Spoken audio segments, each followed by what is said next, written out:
Hello, everyone. Welcome back to my YouTube channel. I have to admit, the moment I started hearing rumors about Peter August possibly resurfacing in Anna Devane story again, I immediately leaned forward in my chair. After watching General Hospital for so many years, I've learned that some names never truly disappear from Port Charles. They may be gone physically, they may seem buried in the past, but somehow they always find a way to cast a shadow over the future. And if these latest spoilers are pointing where I think they're pointing, Anna may be heading into one of the most emotionally dangerous chapters of her life.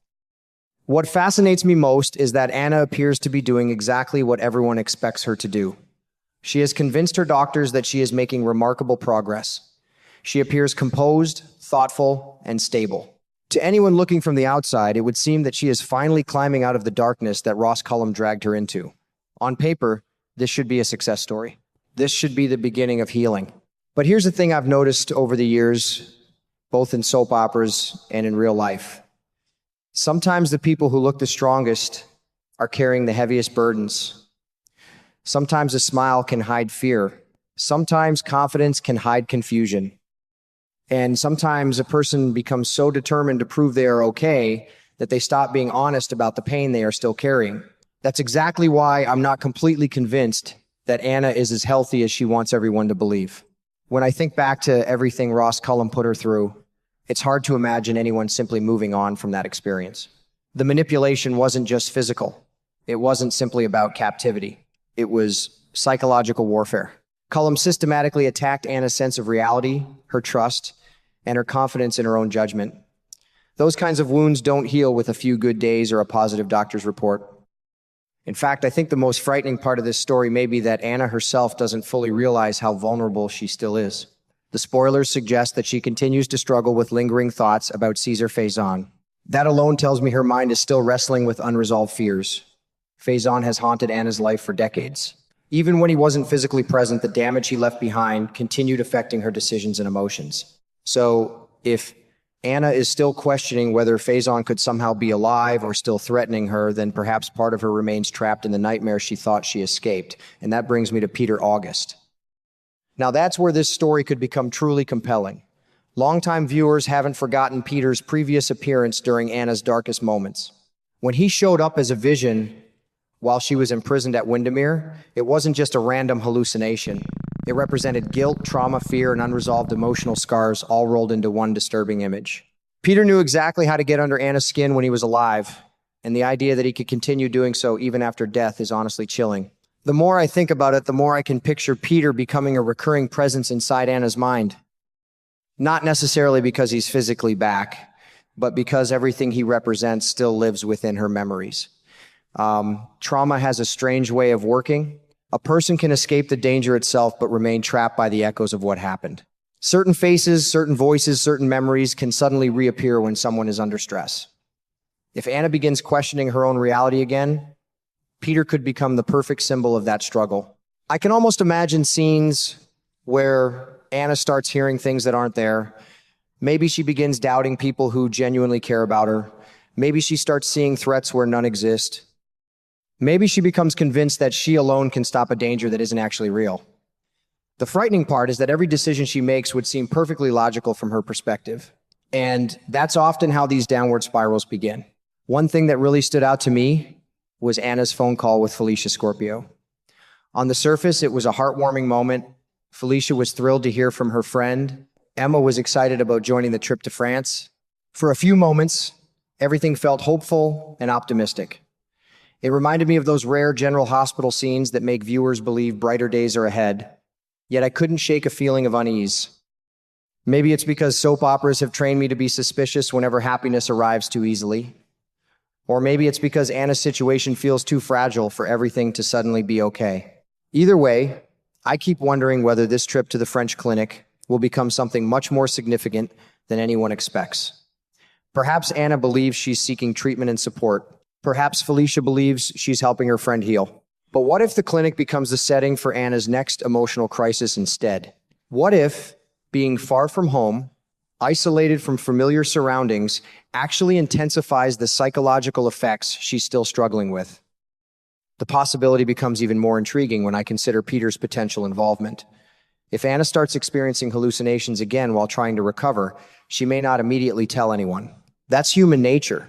People often hide their struggles when they're afraid of disappointing those around them. Anna has always been proud, strong, and independent. Admitting that she's slipping backward emotionally would be incredibly difficult for her. As a result, Felicia and Emma could spend valuable time believing Anna's improving while she's secretly losing control of the situation. And honestly, that would create some powerful drama.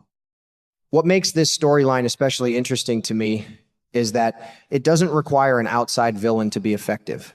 Ross Cullum may have started the damage, but the real battle now appears to be taking place inside Anna's own mind. That's a much more personal conflict. It's not about defeating an enemy with a gun or exposing a criminal scheme. It's about confronting fears, doubts, guilt, and memories that refuse to stay buried. Those are the kinds of battles that can change a character forever. The summer previews have already warned fans that serious long-term consequences are coming. When I hear phrases like that, I don't think of a temporary setback that lasts a week or two. I think of life-altering consequences. I think of relationships being tested. I think of trust being broken. I think of difficult choices that leave permanent scars. If Peter August becomes part of that journey again, even as a hallucination or psychological manifestation, his return could represent much more than a familiar face from the past. He could become the embodiment of everything Anna has been trying to suppress since her captivity ended. And if that's the direction General Hospital is heading, I believe viewers should prepare themselves for a story that is far more emotional than action-packed. This may not be about physical danger at all. It may be about watching one of the strongest women in Port Charles fight to hold on to her sense of reality while the ghosts of her past keep pulling her backward.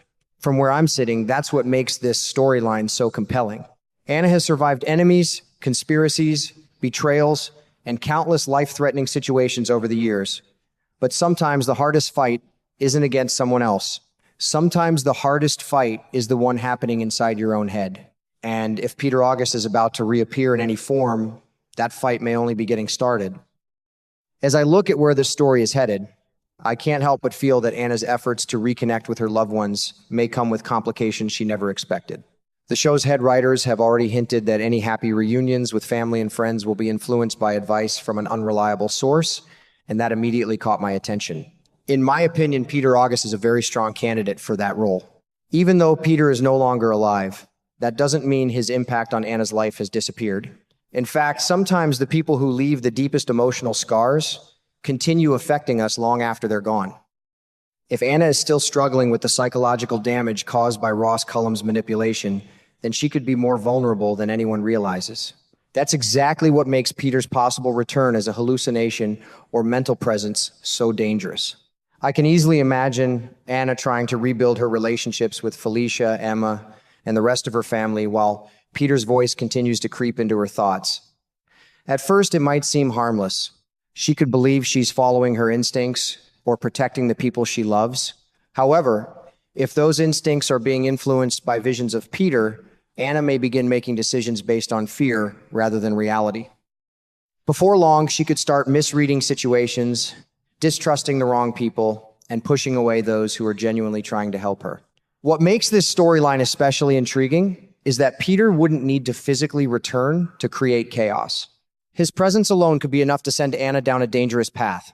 Every time she starts making progress, another vision could pull her backward, forcing her to question what is real and who she can trust. That's why I believe Anna's recovery story is far from over. The real battle may begin when she thinks she's finally safe. If Peter truly becomes the unreliable voice guiding her decisions, then her long-awaited reunions with family and friends could quickly turn into the beginning of another emotional nightmare. And knowing General Hospital, that kind of twist would be exactly the sort of shocking development that keeps viewers glued to their screens.